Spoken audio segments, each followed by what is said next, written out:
मैं आज जद पे हूं तो इतना खुशगुमान न हो, मैं आज जद पे हूं तो इतना खुशगुमान न हो, चराग सबके बुझेंगे हवा किसी की नहीं।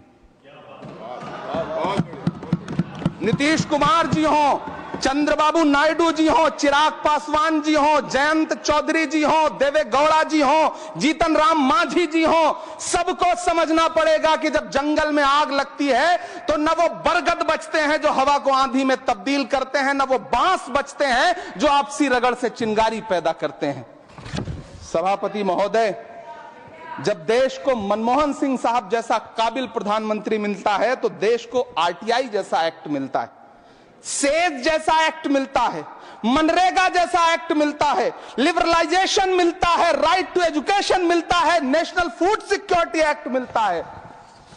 लेकिन जब देश को सौगातें मोदी मिलती है तो क्या मिलता है? सीए मिलता है, फॉर्म्स लॉ मिलता है, आर्टिकल 370 मिलता है, इलेक्टोरल बॉन्ड जैसा एक्ट मिलता है और वक्फ अमेंडमेंट एक्ट जैसे बिल देश को मिलते हैं। मुझे तो अपने हमवतन भाइयों से पूछना है कि आपको अपने बच्चों की तरक्की, खुशहाली और नौकरी की दरकार है या फिर मुसलमानों की दान की गई जमीनों को लूटकर धन्ना सेठों को देने की साजिश करने वाले कानून की? सभापति महोदय, यह सरकार रात के 3 बजे तक पूरे देश को जगा करके संसद में अपने ही नागरिकों को नीचा दिखाने के लिए वक्फ बिल ला रही थी, तो उधर रात के 1:30 बजे अमेरिका हम पर 26% टैरिफ लगा रहा था। सरकार की प्राथमिकताएं देश को पता। सभापति महोदय, मैं बहुत भावुक हूं आज, और मुझे अच्छा लगा कि आदरणीय नेता सदन जगत प्रकाश नड्डा जी ने बहुत अच्छी बातें भी की, मन से बातें की। क्योंकि उनके नाम में प्रकाश जुड़ा है तो मैं उनमें हमेशा एक रोशनी की किरण देखता हूं। मैं उनके सामने बहुत अदब से यह बात कहना चाहता हूं कि चरागों के सफर में दबदबा हो आंधियों का तो फिर अंजाम जुल्मत के सिवा कुछ भी नहीं होगा। यह दुनिया नफरतों के आखिरी स्टेज पर है, इलाज इसका मोहब्बत के सिवा कुछ भी नहीं होगा। मैं भावुक हूं, मेरी पलकें गीली हैं। अगर देश की एक बहुत बड़ी आबादी को लगता है कि आप उसका भला करने के लिए नहीं बल्कि उनकी इबादतगाहों, उनकी कब्रिस्तानों, उनकी खानकाहों को बर्बाद करने का बिल ला रहे हैं, तो फिर आप अगर समझाने में नाकामयाब रहे हैं तो यह आपकी नाकामयाबी है। पहले समझाइए, उसके बाद कोई बिल लेकर के आइए, तब शायद हम आपका इतनी पुरजोर तरीके से विरोध ना करें।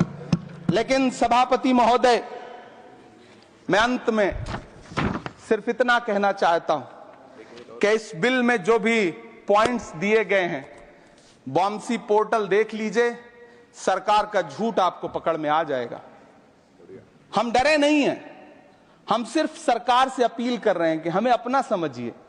हम आपके अपने हैं, इस देश के नागरिक हैं और आप ताकत में हैं। संख्या बल के आधार पर बिल हो सकता है आप पास करा लें, लेकिन आपको यह बात समझनी पड़ेगी कि हम तो वो तारीख हैं, जहनों में रहना है जिसे, कागजी पुर्जे नहीं जो फाड़ डाले जाएंगे। जिस जमीन पर मैं खड़ा हूं यह मेरी पहचान है। आप आंधी हैं तो क्या मुझको उड़ा ले जाएंगे? आपको यह बात समझनी पड़ेगी।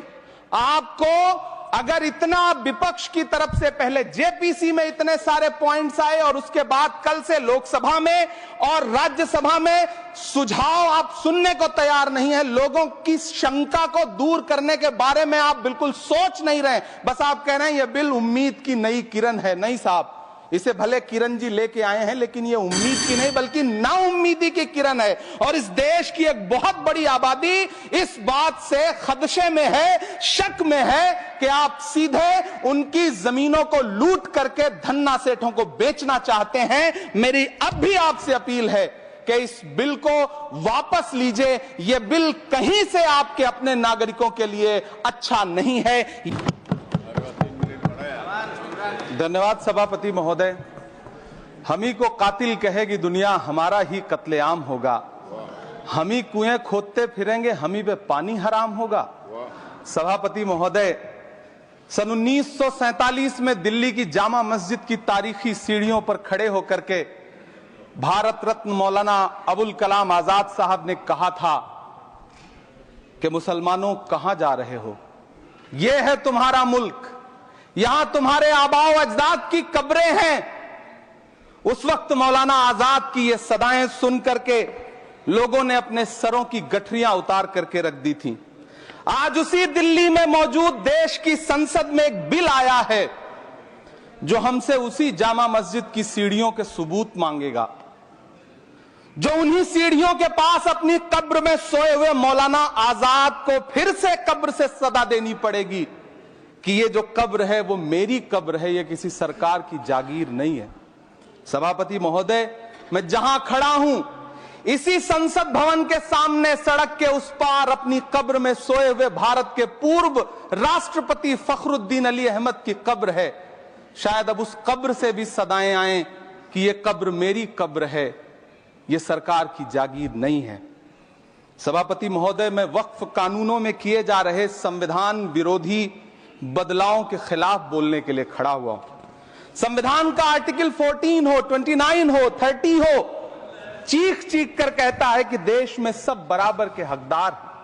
आर्टिकल 26 कहता है कि सबको अपने अपने मजहबी कामों के लिए मंदिर, मस्जिद, गिरजाघर, गुरुद्वारों का निर्माण करने का हक है और उसका रखरखाव का भी हक है।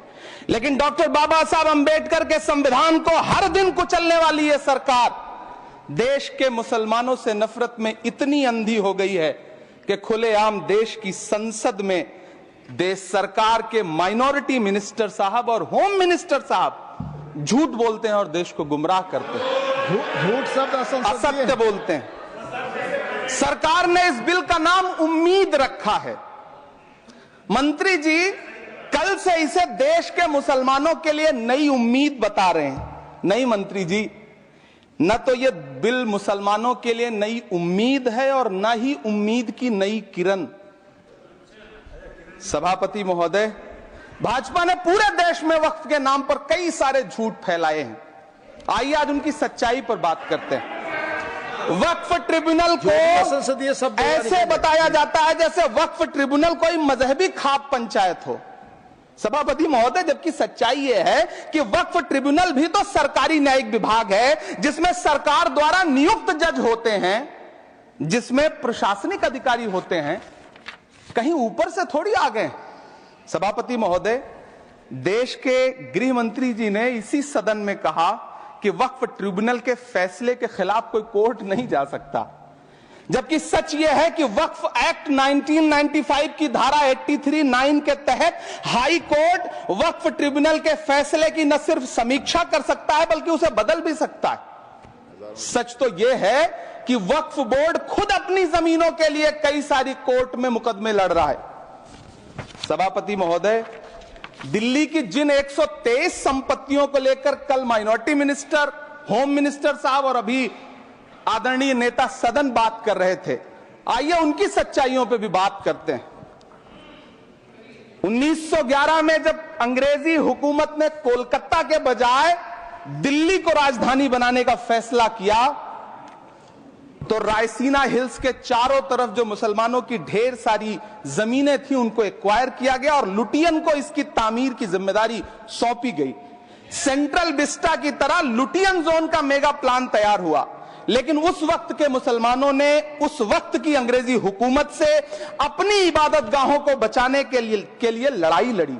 मामला ब्रिटिश गवर्नमेंट तक पहुंचा। तब यह तय हुआ कि वो जो धार्मिक स्थल हैं उन्हें जस का तस रहने दिया जाएगा।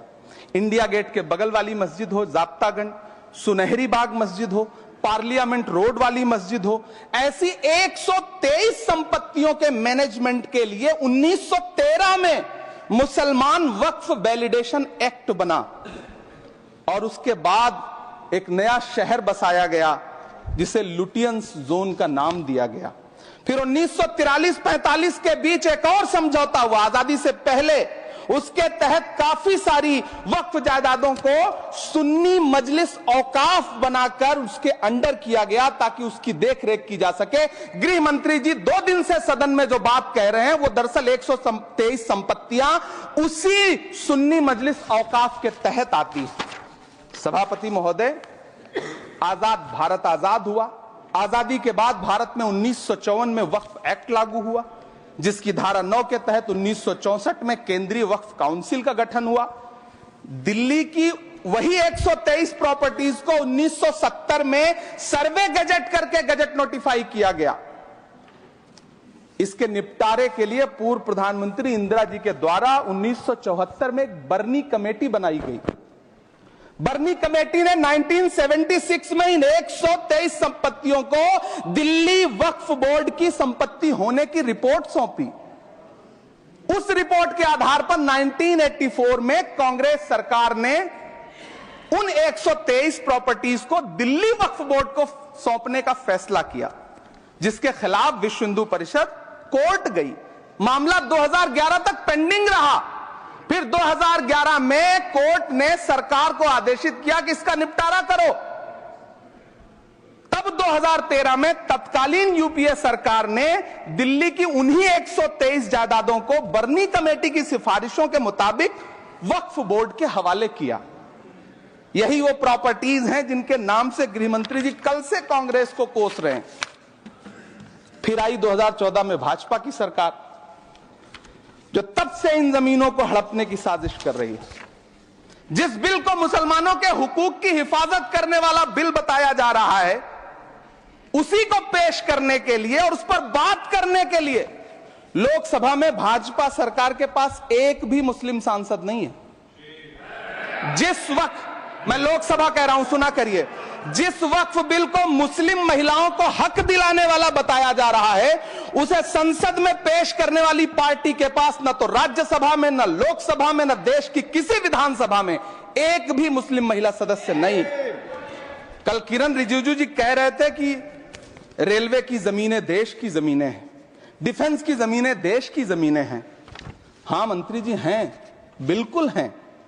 ये जो वक्फ की जमीनें हैं, ये हमारे पुरखों ने धार्मिक कामों के लिए डोनेट किया है।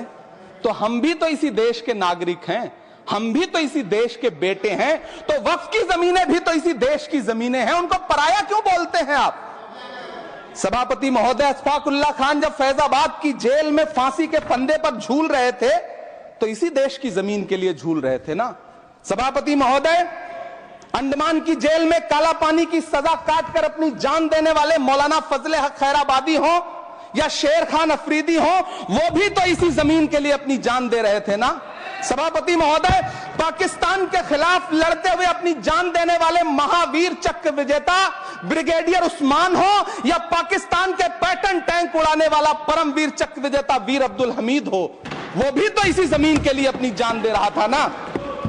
और मंत्री जी, मैं इस सदन में अलल ऐलान ये कहता हूं कि जब भी इस देश की जमीन को लहू की जरूरत होगी, आपसे 2 कदम आगे इमरान खड़ा मिलेगा, ये मैं आपसे यकीन दिलाते हुए कह रहा हूं। सभापति महोदय, मैं सरकार से कहना चाहता हूं, हमसे हमारी इबादत गाहें तो मत छीनिए ना, हमारे घरों पे बुलडोजर तो मत चलाइए ना, हमारी कब्रों में तो हमें सुकून से सोने दीजिए ना।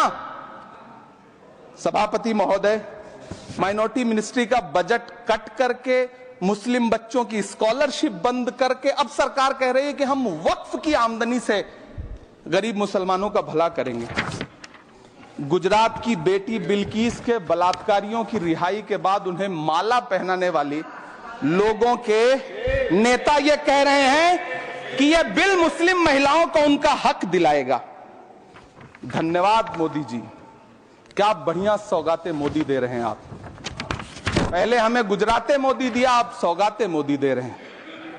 लेकिन यह सरकार इतना याद रखे कि इसी ठसक के साथ देश की संसद में सीए का कानून भी लाया गया था और कहा गया था बड़े बड़े भाषण देकर के कि पड़ोसी देशों से हिंदू भाइयों को ला करके यहां नागरिकता दी जाएगी। लेकिन मैं आपके संज्ञान में लाता हूं सर कि पिछले इतने दिनों में इनसे नागरिकता लेने के लिए 2000 व्यक्ति भी नहीं आए, जबकि इसके उलट इन्हीं की सरकार में पिछले 10 साल में 15 लाख से ज्यादा भारतीयों ने भारत की नागरिकता छोड़ करके दूसरे देश में जाकर के बस गए। यह हुआ उस कानून का अंजाम। सभापति महोदय, इसी तरह की जिद के साथ किसानों के खिलाफ भी कानून लाए गए थे। जिस तरह आज वक्फ के फायदे गिनाए जा रहे हैं, उसी तरह से किसानों को भी कृषि कानूनों के फायदे गिनाए गए थे। लेकिन अंजाम क्या हुआ?